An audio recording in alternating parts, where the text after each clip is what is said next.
You are now listening to the Counterflow Podcast, a place for dissonant voices and unapproved opinions. You get split in half, but I call them the hologram graph. But I am the center inside the placenta of math. You clash with cyanide gas and die fast. Rhythmical equivalent of solids, liquid, and gas. We smash your sinus with the power of Lord Titus. But I am the virus inside of the iris of Cyrus. Here is your host and humble narrator, Buck Johnson.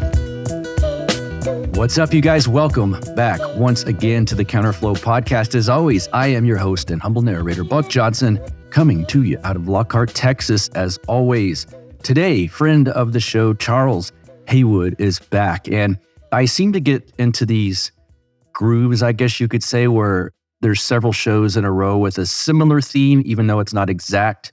So this one will have some similar themes as last week. And basically, it's not so much Texas versus the regime, which is what it was last week, but it's on the regime, what the state of it is. It seems to be crumbling. What comes next? What happens after, if and when, or just when, as Charles Haywood gets into here, the left is defeated. And he's got a wonderful, well thought out answer on that. And I think it'll be intriguing to you. We do talk some secession, some Texas stuff as well. And, I love Charles's takes, and I know you're going to like them too. He is the maximum leader over at The Worthy House, which is a book review site. And I don't know how this man has this much time to read this many books, but it's a lot. He does a lot of book reviews over there. He's the founder of the applied political philosophy of Foundationalism, and like me, a member of Gen X. You know him. You love him. Friend of the show. He's back with us. Charles Haywood. Welcome back, sir. How are you?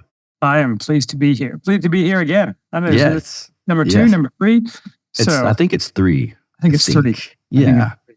I've been noticing. Podcasts don't invite me back at all. They try to forget it happened. So I'm very honored. Yeah. I love these episodes every time. Since the algorithm is king with YouTube and things like that, there's going to be some people watching this that have never seen me or never seen you before. So give a brief intro. I know I always have you do that, but it's valuable at times. So we'll let you do that, and then we're going to jump into some the state of the regime discussion. Absolutely. So I'm Charles Haywood. I scribble at my own website, The Worthy House. I also post on Twitter at The Worthy House, and I talk a lot about on my site, which is theoretically largely book reviews, but also mostly my own thoughts masquerading as book reviews, history and politics, and some other random things here and there, but a lot of history and politics. Yes, and for those who have short attention spans or don't want to read all of the time, it is in podcast form with you reading the book reviews that you write. So I recommend it. Yes, I mean, way more people consume it that way than read. I mean, it's fine. I still think it's kind of odd, but maybe it's a generational thing. It might be. And just for this audience specifically, of course, you're Orthodox Christian as well. And yes. I think that's appropriate to talk about. And you and I are in a club. You seem to be the president of it. You're way more well known for this, but blocked by James Lindsay. Yes. It took you a while with poking back and forth at him. Well, I didn't really aim to poke back and forth at him. Same. Only vaguely knew who James Lindsay was. I actually had dinner with him in a small group dinner format maybe 3 years ago. He just doesn't remember that, and I haven't bothered to remind him.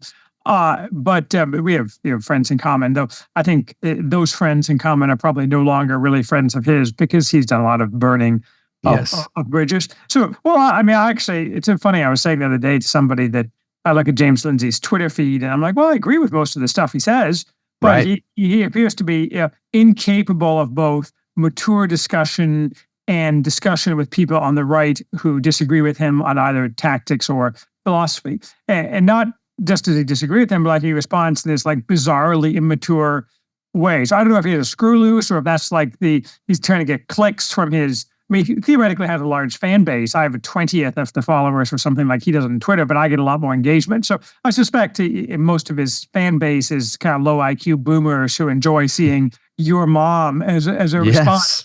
I mean, I guess, it's like any fetish. there's a market for it somewhere. Anyway, so eventually he got around to blocking me after attacking me a bunch. I think what was the final straw?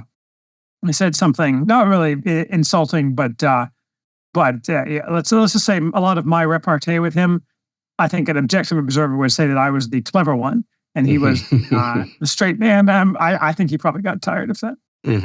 He accused me of, since I am pro-Texit, the Texas secession movement here, that's a Russian disinformation campaign. Yes. Which is strange. He has these weird... Again, I make your whole podcast about James Lindsay, because James Lindsay is frankly startlingly unimportant and has no actual power. But in any venue. But it's weird that you get people who are public figures at some level who say things that are just completely off the rails, like that. I'm like, everything's Russian disinfo, whatever. I mean, it's very strange. I don't get it. So I most of the time try not to think about it because I have limited brain space. Yeah, me too. So we'll move on from him and on to something even possibly weaker than him. And what deep. Yeah, what are your thoughts on the state of the regime as it sits or stands or crumbles at this moment? Yes, well, this moment, as in Friday afternoon. I'm not sure it's crumbling at this moment, except in the generic sense that it's in a slow motion crumble in terms of the fast crumble, which I certainly am a big believer in. I'm a big believer in the happening, team happening. It's not happening this Friday afternoon, or at least if it is, it's not visible to us. But I've been for probably 2 years now, and I've written several lengthy pieces on this, saying why.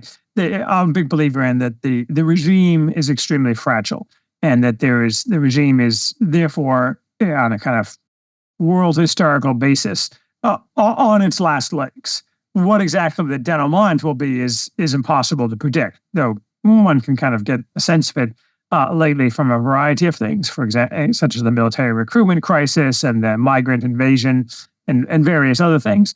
On the other hand, as Michael Anton's seminal article, Unprecedented, parsed a couple of years ago, this is an unprecedentedly bad ruling class. That is, lots of regimes have crumbled, lots of ruling class have disappeared, but ours is uniquely bad on any number of axes, which of course just will hasten the day of fracture and day of regime crumbling. So yeah, I maintain, and I think I'm people are coming around to my way of thinking about regime fragility. Or at least I hope they are. If they're not, I'm going to get mad. You'll say your mom to them. Right, exactly. Why is it so unimpressive and so much of a clown show? I've heard various theories as to why. I'd like to get yours. Well, I guess I start. There's different threads of that, but I think I start from the perspective of there is no central decision-making apparatus, central cabal, no central group of ruling class people who get together and decide the way the regime is going to do things, either in America or more broadly in the West. I mean, there are certain ideological underpinnings that create a kind of herd movement, which creates emergent properties from the common leftist regime philosophy, but there's no kind of plan.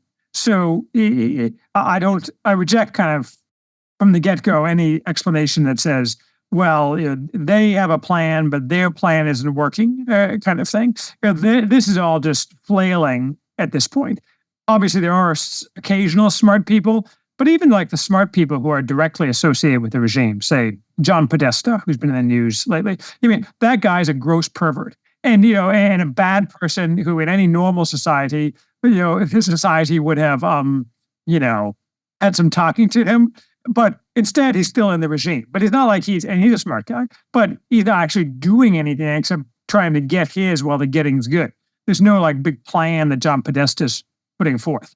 And I think that the diminishing returns in regime activity, and that therefore the increasing flailing, as you see in things like the persecution of the heroes of the electoral justice protest, you see in things like the abortion clinic, there's all the flailing level of the regime is increasing dramatically, and even they can sense that they're getting diminishing returns. But there's no way back from that.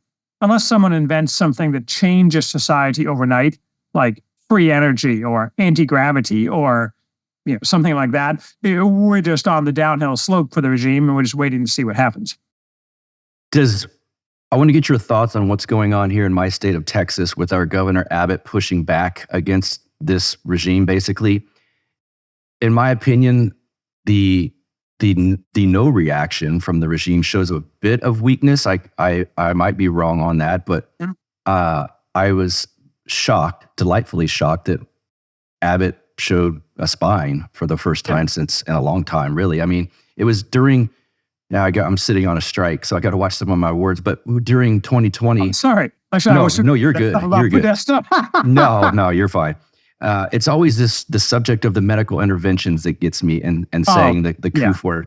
But during 2020, 2021, it was like, geez, DeSantis is like a king of the free state of Florida. That I wish I had that. And Abbott was always just like a week behind him. He's like, well, is it safe to test these? Well, okay, DeSantis, I can do it too. So, I mean, he was decent during 2020 and our lockdowns are much shorter than most, but this stuff with the border and pushing back, I know he's got the popular political will behind him at this point, but what are your thoughts on what's going on with this? Yeah, well, I will say just as a sidebar, and DeSantis and others have made this point too. It really is amazing that as soon as he dropped his campaign, he became a totally different person. Like he's back actually talking and like seeming like he's happy. I mean, so I don't know what's going on there, but that guy may yet have a political future if he can learn the lessons of not talking to whoever he was talking to during his presidential campaign. Like block them in his phone. Yes, return to sender on their mail. Well, anybody associated with this campaign, he should never talk to again. Yeah.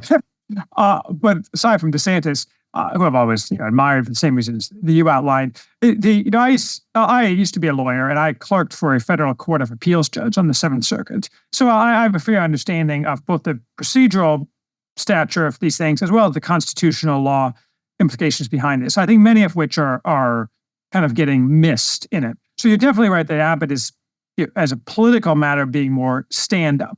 But I think what a lot of people are missing is that this stuff is completely unprecedented on a number of levels, and that the legal posture doesn't really matter. I mean, there's all this talk about, it's people had just said that you couldn't have an injunction or allowed the district court to vacate the injunction against the Border Patrol removing razor wire. That stuff is basically irrelevant. What matters is that the Abbott physically removed federal troops from Texas property and refused to let them come back in, implicitly, threatening violence if they did. Not that it seemed to ever get to that level. And when they were permitted by the Supreme Court of the United States to go back in, they made no move whatsoever to do so, which is just an obvious admission that you don't think that you have the wherewithal, not necessarily that you're weak, but that you don't think that's a good idea. But if you say that's not a good idea for whatever reason, the other side appears stronger. That's just the way it is. And the language that Abbott has used is the language that's completely unprecedented in since the Civil War, basically. But certainly, if you had described suggested in the abstract that a governor would use language like that in writing to the federal government a couple of years ago, people would say that's just insane. That person would immediately be deposed and put in a federal prison. And now the federal government basically has to lump it. And you see other strange things. Like, do you see that congressman commenting on those migrants in New York who beat up the cop? And so a sitting Georgia congressman said something about, let's give him free helicopter rides on Air Pinochet. That's kind of stuff like, I mean, like people like us would like have a couple of drinks and like joke about, right? Right. Now, like sitting congressman put it on X. Yes. So there's a very definite shift in the power dynamic. As with all things, it's easy to pick at that and say, well, that's not really happening because, no one's dropping bombs. That's not the point. The point is that in any run-up to any kind of major permanent rupture type happening, there's an endless series of little happenings. I mean, short of like one day we wake up and an asteroid hits us. I mean, there's no precursor happenings. In political things, there's always happenings. I have a review coming out, a book by Sean McMeekin, who wrote Stalin's War. And the book's called July, it's right there. July 1914, about the last month in the run-up to World War I. That's kind of the final crisis before World War I. But people forget that for like 10 years, there have been all sorts of European crises, some of them related to the colonies, some not, that people thought might lead to war, but never led to anything. So I'm sure that if there was an X back then, people would be like, oh, stupid fake crisis, Right. not happening, manufactured news. No, it just takes like the right set of circumstances for everybody knows this at some level. So Yes. I guess my point is, my opinion, of which I think is reasonably well informed, is the Texas event is very much a significant happening. What do you think comes of it as far as just the Texas versus Feds goes part of it? Well, I think if the Feds decide to come back and push it, then that's a very important moment because hopefully Abbott resists with force if necessary. And Paxton, the Attorney General, sent a letter basically demanding various things to the federal government. But basically, again, that's unprecedented. Like, no, we won't do what you say, and no, you're going to do this stuff that we said, whether or not they do it. So if the federal government does nothing, I think the question is whether Abbott is willing to expand and other governors are willing to expand this. I don't have a clear sense of whether this kind of thing, this specific thing has actually reduced the migrant flow. And we see, of course, that the Senate, Republicans at least, are eagerly trying to stab their own party and stab their own constituents and stab America in the back. Maybe that's not a great metaphor. It has a poor history. But, by trying to enshrine into law a Republican desire for lots of migrants. I mean, that is very strange to me. I don't really know what's going on there. And we can talk about that too. But the question is this going to expand? And now would be the ideal time to expand. Basically, keep going, nanny poo poo to the federal government, because this is the ideal thing.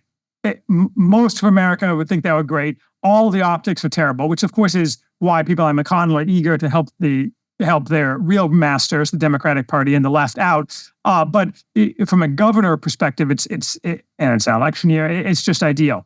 The weather's getting warm, time for spiciness, let's go. So hopefully that's what will happen, but we'll see. I mentioned it earlier.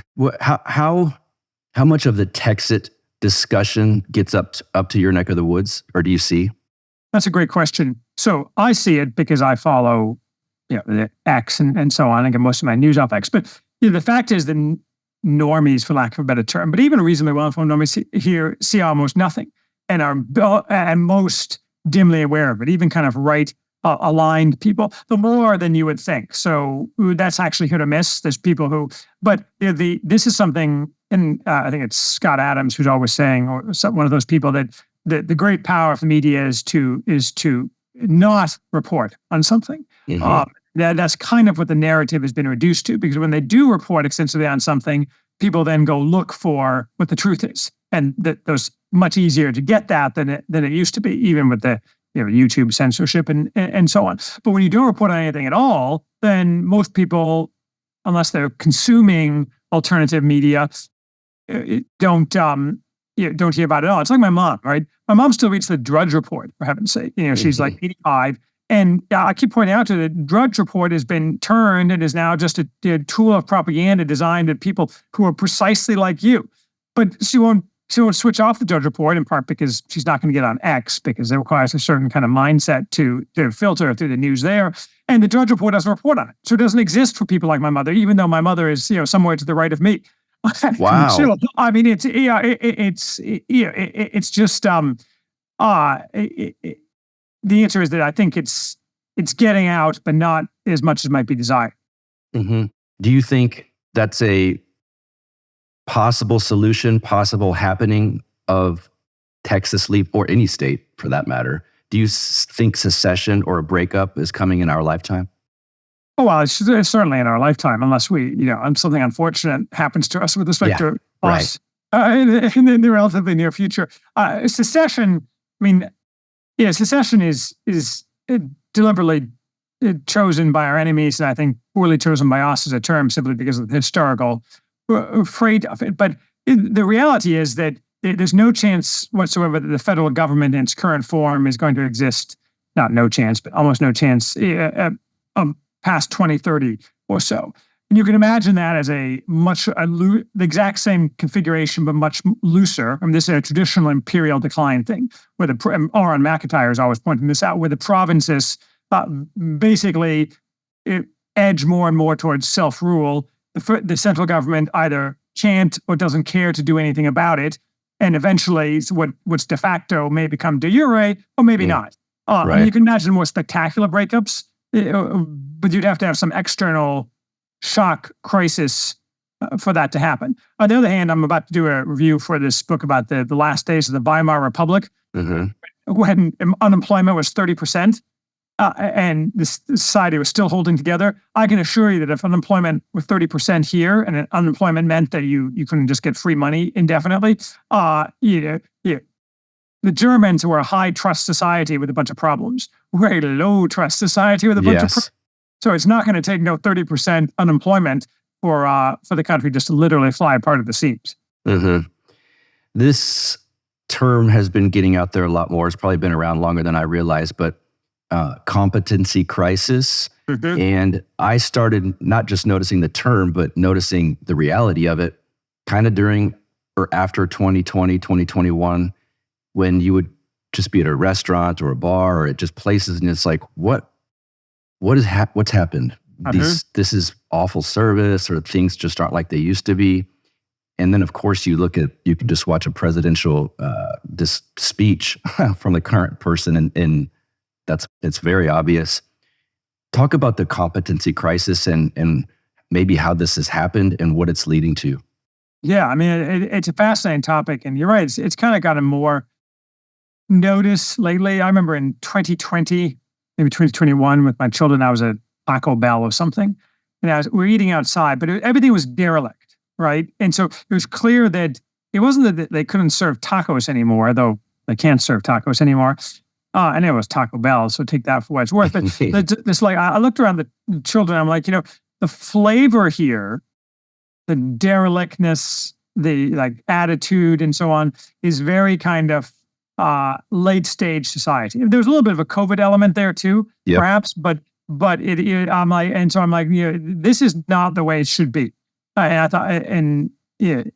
think that's just only gotten worse since. And there's different things that play into that, particularly at places that we all observe frequently, like restaurants. And there's mysteries to me. For example, why are all these young men not in the workforce at all? Like people who might have worked.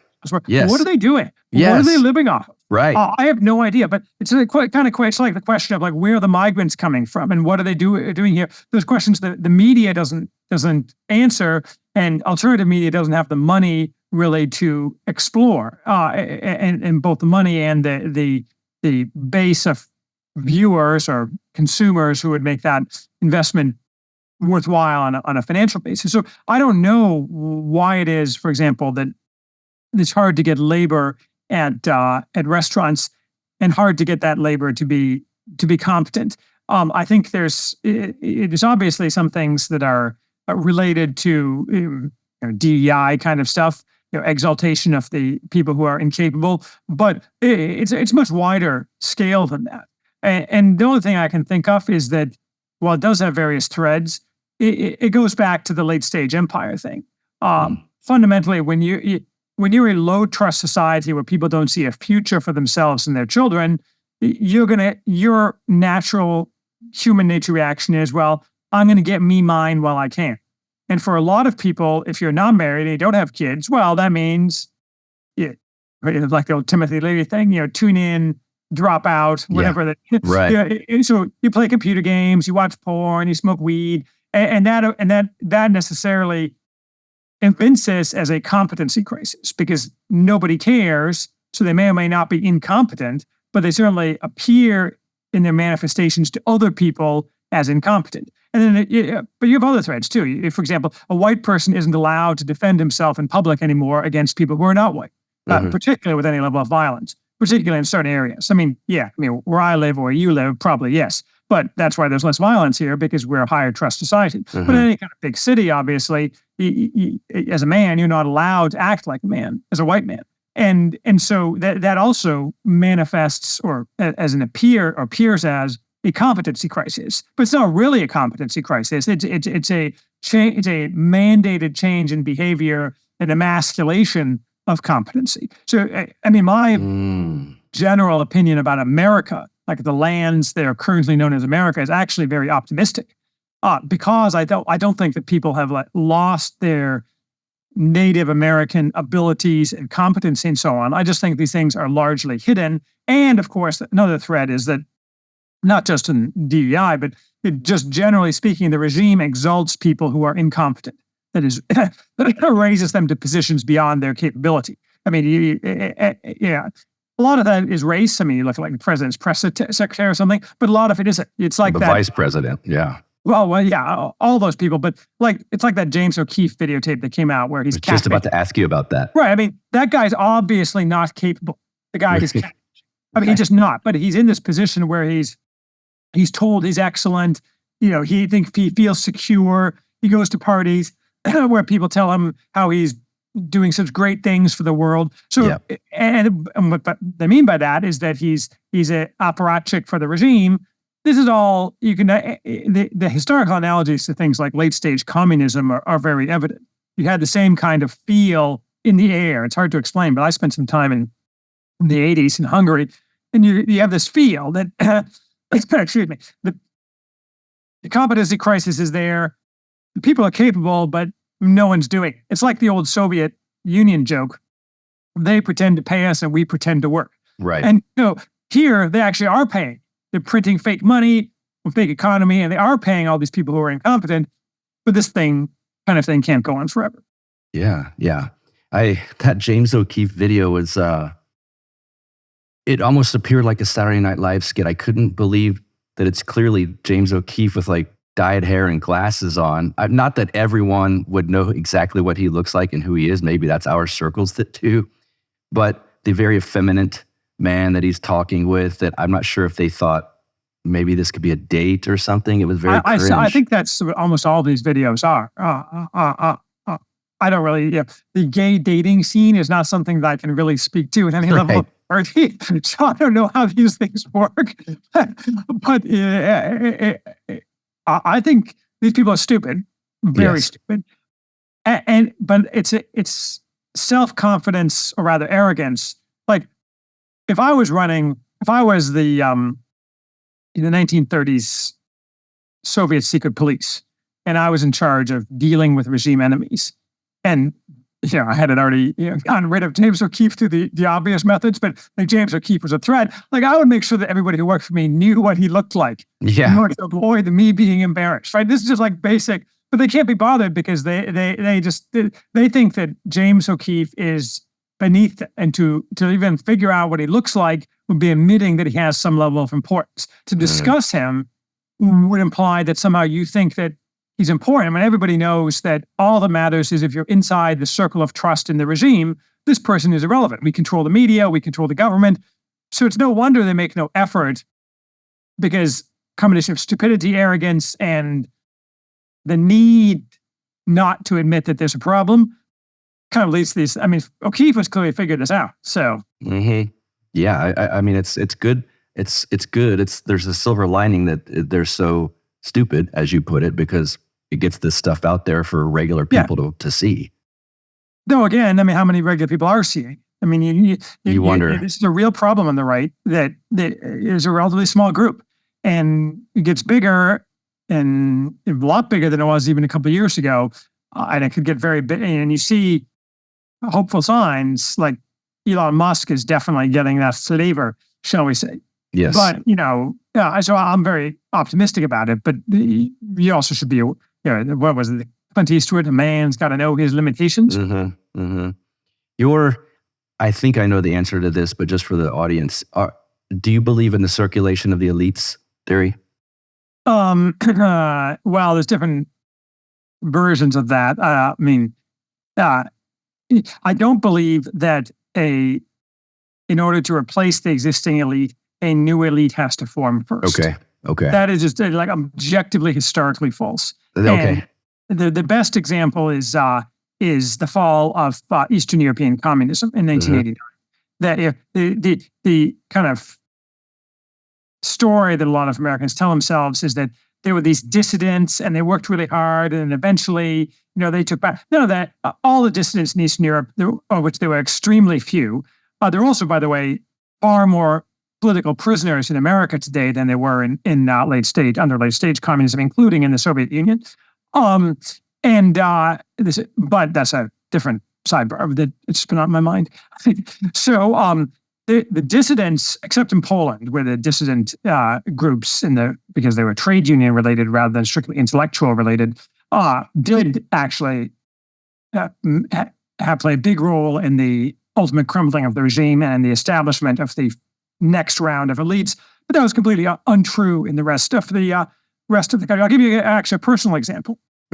So the first post-communist prime minister of Hungary was my grandfather's first cousin, Josef Antal. And so Antal wasn't even an elite at all. His father had been minister of the interior in the 1930s, where he actually had helped Jewish refugees from Poland. He has a statue in Tel Aviv of him. He was not Jewish himself, though.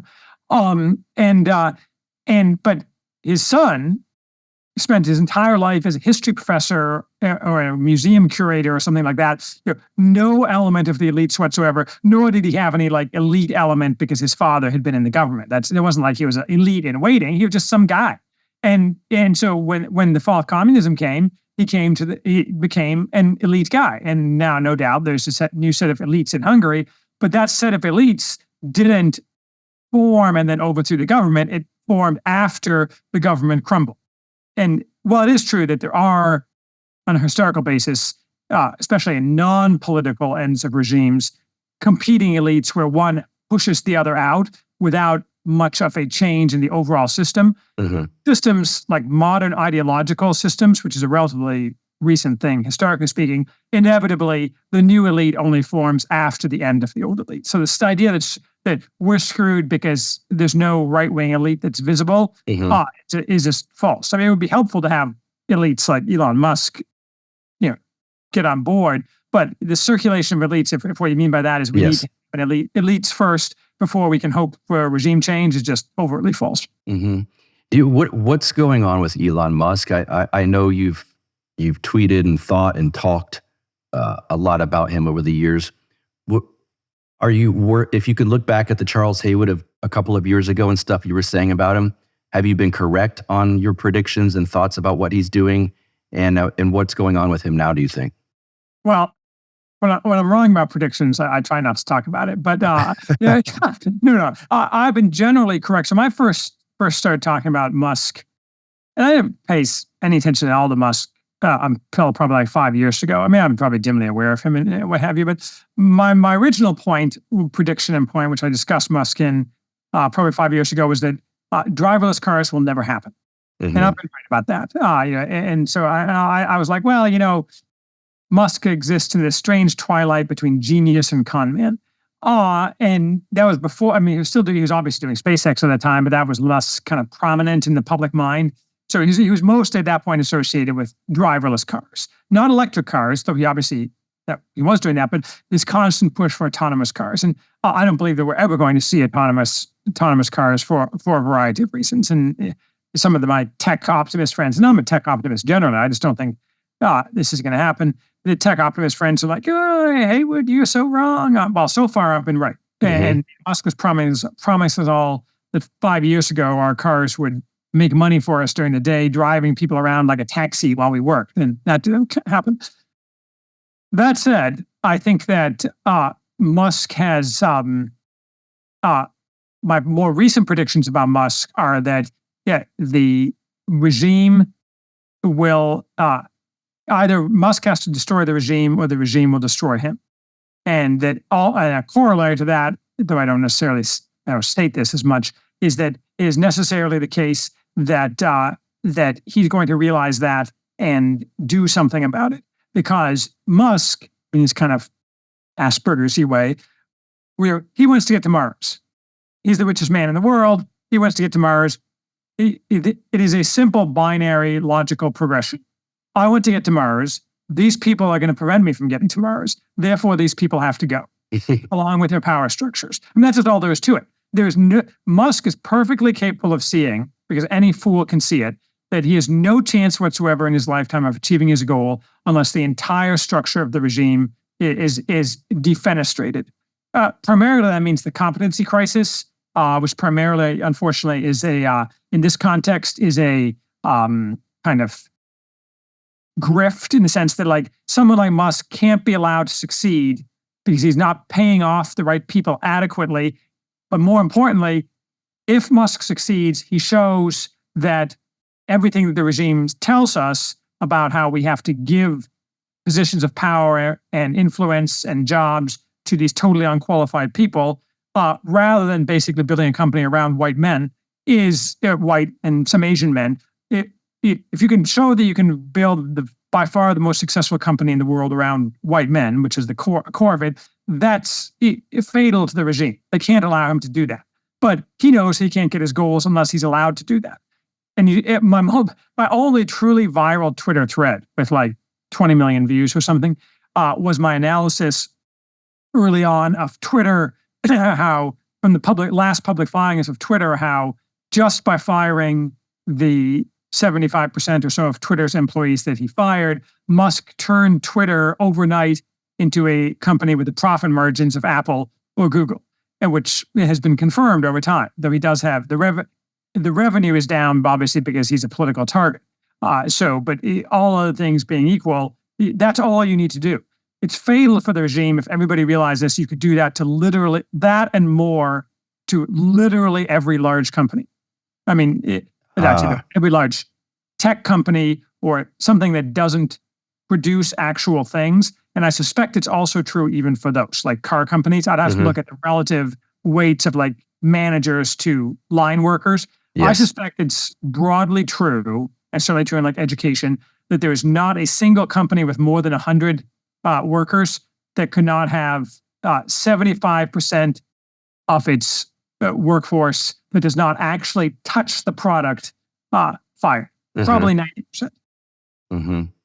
So go ahead. So that's why I expect Musk to realize, and the regime realizes that too, to the extent they realize anything in a kind of snake brain way. Therefore, it's immovable force.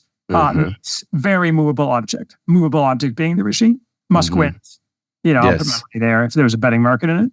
Yes, that was I don't even know if you know this. I shouldn't doubt you though. That was a WrestleMania 3 reference when Hulk Hogan and Andre the Giant fought. That's where that phrase came from. Which one? Unstoppable force versus immovable object. Okay, there you go. Yes. I did not know that. Yes, there's like 3 wrestling nerds listening right now. They go, "Oh, I knew that." Where was it? Oh yeah. So here's some things that have been fascinating me, and maybe I'm biased. I think you're not too far from me in age-wise. I think you're Gen X as I am, and I have been disheartened for many years with boomers running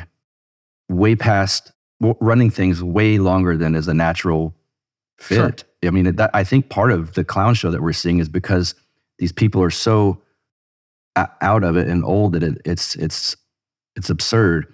But people like Elon, Tucker Carlson, Peter Thiel, let's say Vivek in there, although I think he's technically a millennial, but has a Gen X spirit, in my opinion. Alex Jones even now is becoming what I would say mainstream, especially as someone who grew up watching him on public access in Austin, Texas. Have you noticed, I'm sure you have, and what are your thoughts on this kind of rising up Gen X? It's this rebellious spirit. It was the most perfect example of it is when Elon was talking, I believe, about the head of Disney, and he basically gave him 2 middle fingers when he was going to pull his, kind of blackmail him. But that was like, that represented it exactly what I'm talking about more than any of this. But what are your thoughts on this kind of Gen X uprising? Good question. I mean, it is true that Gen X is of the existing living generations, and probably of all ever living American generations, the best. And it's also true that boomers are the worst. I mean, to me, like one of the greatest insults possible is to call someone who is not a boomer a spiritual boomer. Mm-hmm. Boomers are, I mean, And boomers are over because they're old and they suck on every level. Though weirdly, of course, they provide lots of voting support for the right in their kind of incoherent boomer way, but whatever. So yeah, I never really thought about it in those terms, but yeah, I think that's definitely true that the Gen X rising kind of thing, and people have been predicting this for a long time. Or alternative statements up there are like, whatever happened to Gen X? Why did they do nothing? Kind of thing. Mm-hmm. So I think that given the fact, I think in a downstroke society where there's problems, I think the characteristics of Gen X that including higher competency, less feminization, and various other things will quickly come to the fore. And I haven't really put words to that, but I think that's true. I think I'm thinking about Vivek. I realize he pronounces it Vivek because apparently he goes around saying Vivek, say it like cake. So it's again to his credit that he's funny. But I think that Gen X spirit is very real, and I think Gen X people are just thinking about it out loud. They're the last generation alive that grew up without the feeling that the United States was just invincible on autopilot. Mm-hmm. That you grew up under the Cold War, there were competing power blocks. You understood, I think, more viscerally the ebb and flow of history. Whereas the younger kids have all grown up in the Cold War is over. The United States is the hegemon. We do what we want. We can have more of everything all the time, whether that's libertinism or free money or whatever. Because how could it ever be any different? Because it's always been this way. Mm-hmm. I think that's a good analysis. So yeah, I say Gen X all the way. Gen X for the win with Elon Musk. Mm-hmm. If and when, like we're discussing, the regime, I don't know if it either crumbles, falls at one moment. It's like that whole, how'd you go broke? Slowly, and then all at once. Will the left be defeated? Well, defeat, yes, is the short answer, but defeat in this context doesn't mean quite what people think it means. It means that the vast majority of people who now identify as left will suddenly change their opinions to something that's radically different. And this has happened throughout history. The best example is the numerous changes of opinion that Frenchmen underwent between the monarchy and the rise of Napoleon. I mean, there's all these classic examples of a guy who was a monarch, then he was a Jacobin monarchist, then he was a Jacobin, and then he was a fan of the Directory, and then he was a fan of people just that's just human nature. People will go with the wind. And there are a significant number of people who adopt left premises because that's what they think is beneficial to them. And they're beneficial in a variety of things. Free money, no work job, social credit. Right, I get social credit. I get to have lots of sex with people on Tinder, however that manifests, the Hydra heads of the left manifest, people enjoy. But people like that will change their mind overnight. They'll be like, well, what? I would never use a thing like Tinder. That's like gross and low class. What are you talking about? Don't talk to me anymore. So people change their opinions very, very rapidly when it becomes obvious they don't want to be associated with those opinions. You can give other examples too. You can give, say, Germany after the war. Like all of a sudden, no one was ever a National Socialist. What are you talking about? I'm for liberal democracy. So, I mean, and most of that is genuine in the sense that as much as most people's political stances are genuine, which is to say they are genuine, but they're kind of shallow. Because so what do they care? They really it's a variation on the grilling meme. What people really want to do is grill. Yes. And if one day they're grilling and saying I like National Socialism, and another day they're grilling and saying I like liberal democracy, especially because the bombs aren't falling anymore, they don't care. And they don't see a contradiction because there really isn't one, because they didn't hold those beliefs in any meaningful way to begin with. Right. That said, of course, there's always the hardcore. And the hardcore will have to be, as I say, I'm all for confiscation, lustration, and rustication. I think the assets of any hardcore left-wing people, as well as any rich people who have gained their assets through their alignment with the regime, say George Soros, they simply seize all of their assets, period. I mean, maybe leave them like 10 grand, but that's it. Strip everything. and then or Catholic Charities, which has contributed to the destruction of American life. They should be shut down. And all their assets confiscated and given to actual charities. We can give it to Orthodox charities, the IRCC or something. So, and then all those people will have to be lustrated. That is, not allowed to have any kind of political activity or power. And rusticated, that is, not allowed to live in big cities, would have access to the internet. And obviously, we'd have to have a lot of trials of people and punishments of people who have led us to this past. But that's a relatively small group of people. This idea that somehow we need to divide the country in two and push out half the people because they vote for the Democratic Party is silly. These people are going to vote for a new party, most of them, or maybe they won't vote at all, depending on what the political structures of this imaginary post-fracture setup are. But the hardcore of people is always, it has to be dealt with in one way or another. Maybe they can all move to Canada and hang out with Justin Trudeau, whatever. So I don't regard this as a particularly huge challenge. That I don't see America splitting in two with two nations at loggerheads with another for some length of time. I'm just making all sorts of predictions. This is going to bite me in the ass, isn't it? No. This is fun. I want to ask about the immigration, the invasion, if you will. Obviously, it's being allowed, or up until a few weeks ago, allowed to happen on purpose. What is the danger of that?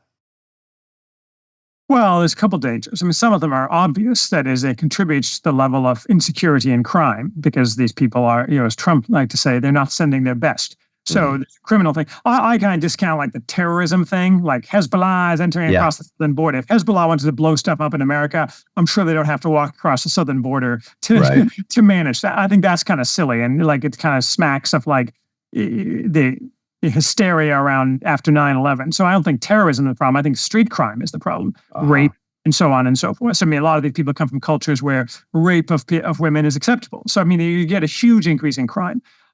You also get a huge increase in lack of trust, lack of societal trust, because the fact is, when you have people who are aliens to your culture, they just reduce social trust.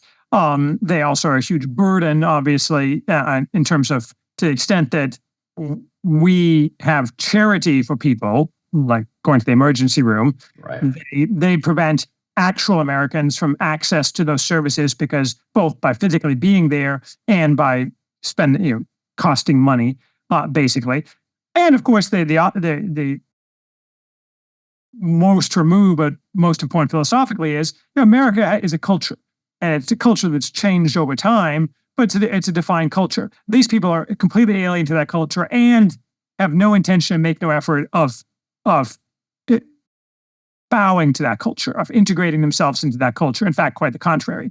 You see this everywhere. And that's in part because they're not made to, and it's part they come from cultures that, for one reason or another, either are incapable of or refuse on principle to do such a thing. And of course, when you come to a country where the people who you see and interact with bow and scrape before you and apologize for their racism while handing you cash and begging you not to rape the other daughter after you raped the first, or asking you please nicely, but it's okay if you want to rape the second daughter because racism, that kind of stuff is you just can't have a culture on that basis. I mean, all these people should be just, you should just shoot everybody at the border who puts a foot across. I mean, that's just obvious. You should just militarize the border. I don't know, but that's the only solution to these things. And then, of course, encourage self-deportations, and then with as much violence as necessary, deport the people who are here. This is a straightforward process that could be done quite easily for a fraction of the cost that we're spending on these migrants. It's just a question of will. Mm-hmm. Not that I'm worked up or anything. No, not at all. I'm going to keep getting you a little bit worked up. I got to think of the easiest or not easiest, the best way to phrase this. I call them alphabet soup people, the groups, the LG, all of this stuff. Do you see that as an actual legitimate threat to people like us? The movement, the political movement. Well, I mean, I discount Gen Z is 30%, LGBT whatever. I mean, I just discount that as silly, and kind of goes back to what I said earlier that overnight all those people are not going to be LGBTQ if it's coded socially undesirable, socially debilitating in some way. But yeah, I mean, I think that I used to be of the opinion that the prominence of LGBTQ or whatever you want to call it, people, was more of a symptom of decay than a cause. I think that's probably. I think that less now because of the enormous power these people wield, as well as the obvious fact that, especially for men, a very significant percentage of homosexual men are formed by abuse by homosexuals, which is ubiquitous among homosexuals. Yeah. I mean, and everybody knows it, but you're not allowed to say that in public. There's like that thing where those homosexuals were raping little boys in the mall a couple of weeks ago, like for pay because someone farmed out a kid he had control of. I mean, that stuff happens huge amounts, but you're just not allowed to talk about it. You're not allowed to investigate. You're not. So I mean, my kind of 90s Haywood would be a bit more libertarian than President Haywood thinks that you probably. I would criminalize homosexuality, but I wouldn't spend a bunch of time like pursuing it. It's more of a societal statement. But certainly gay people should be forced back in the closet. Like nobody should be allowed to be homosexual and hold positions of public trust or social approbation. You're always going to have subcultures and so on, and pursuing these things doesn't make a lot of sense. But any kind of, this is kind of like the Chinese approach, right? The Chinese announced one day that they were tired of feminized men on TV, so there were no longer going to be any more feminized men on TV because it made it too socially easy to be a feminized man. Does that mean they're like running down the street chasing feminized men? Probably not. It's like I saw a video with Bolsonaro and Stephen Fry, that kind of fat British homosexual actor. Have you seen this video? No. Well, so Fry is interviewing Bolsonaro. This is a couple of years ago, and Fry's like, basically, attacking Bolsonaro, like, how can you not, be more welcoming to gay people? And Bolsonaro's like, look, here in Brazil, we just don't like gay people. We don't hate gay people. We even have a gay pride parade. Maybe we should have a straight pride parade too. And then he like pauses a beat and he says, but you won't be invited. So my point is that to answer your question straight, like, homosexuality should be publicly debilitating as a social matter. I want to talk about it's the election year, and sometimes this can get stale, but it won't be. It won't be with you. I have a feeling. And how could, I don't know, the presidential politics can be stale at this point, especially with Trump involved in this. It's prediction time. You said you were making predictions. VP and presidential candidate of each that will be on each ticket, in your opinion. Well, it's easy for the Democrats. It's Biden and Harris, unless Biden actually dies, or has a massive brain infarction, literally can't speak. So, as I'm prone to say, there's no chance whatsoever that Biden will be replaced by some cabal, because there is no cabal, and there is a huge number of people who are reliant on Biden's continued presidency for their money and power. So there's no chance whatsoever Biden will be removed, or Gavin Newsom, who I got to hand it to him, read the room right and hasn't decided to try to insert himself. Though I'm sure he's available in case of emergency. Break glass, yes. Trump will assuredly be the nominee, and he will assuredly win the presidency unless, again, something catastrophic happens to him personally. Vice president, I have no idea, and that's because Trump is so mercurial and such a bad judge of character that he might pick me. Which would be a terrible idea, just for the record. I think we would love that. But I mean, a smart person would pick, and of course, all the people in his ear will have terrible ideas as well, whether that's the Republican Party, mainstream, like people like McConnell, or the consultants, who he probably doesn't listen to wisely, or Jared and Ivanka, whatever. Tell him some crap like he needs Nikki Haley. I don't think that's likely, but I would not vote for Trump if he had Nikki Haley as his vice president. Not that, I matter, but nonetheless. Yeah. But there are obvious choices which would be completely awesome. I would take Tucker Carlson, obviously. I would take DeSantis. I doubt very much of it. And obviously, there's a couple things that this person would bring. Obviously, the number one thing is Trump is fairly likely actuarially to die in office. So this person, could be easily president. Plus, the right person could totally barn burn in the election. And so Tucker, DeSantis, Vivek, of those, I probably favor Vivek the most. Okay. Vivek has some drawbacks. He's not Christian and so on. But the fact is, he is like without parallel. Well, Tucker's probably his peer in terms of verbal acuity and dexterousness, but in a totally different set of axes and planes. Vivek let's not, from a white pill perspective, the fact that people like Vivek are going around telling everybody about the Great Replacement, Yep, and giving people the finger when they say, you're not allowed to say that, STFU. I mean, it's a huge advance. And not just in that area, just everything. Vivek went around saying things that, again, if you had told us 12 months ago that a major Republican presidential candidate who was not Trump and was coherent and it was saying half the stuff that comes out of Vivek's mouth, we would have thought that was impossible. And so what the real impact of that is hard to say. But I would certainly favor Vivek as vice president. I mean, maybe other people exist that don't come to mind, but those are the obvious people. But more likely he'll pick some goober loser that for some reason flatters his vanity, or Jared and Ivanka told him that he needs to do that to get the gay vote or something. Who knows? Did you see Megyn Kelly, I think is her name, the pretty blonde girl that used to be at Fox, ask Tucker about running as VP? No, what did he say? It was the closest thing to a yes that I've seen from him.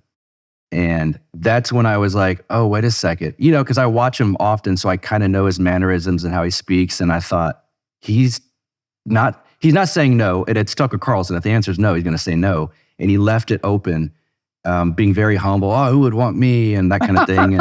And then, I'd consider something of the sort if people really thought I was helpful. And I was like, well, that would be nice. I mean, it would be inconceivably entertaining, if nothing else, to have a summer of Trump and Tucker campaigning. Ooh.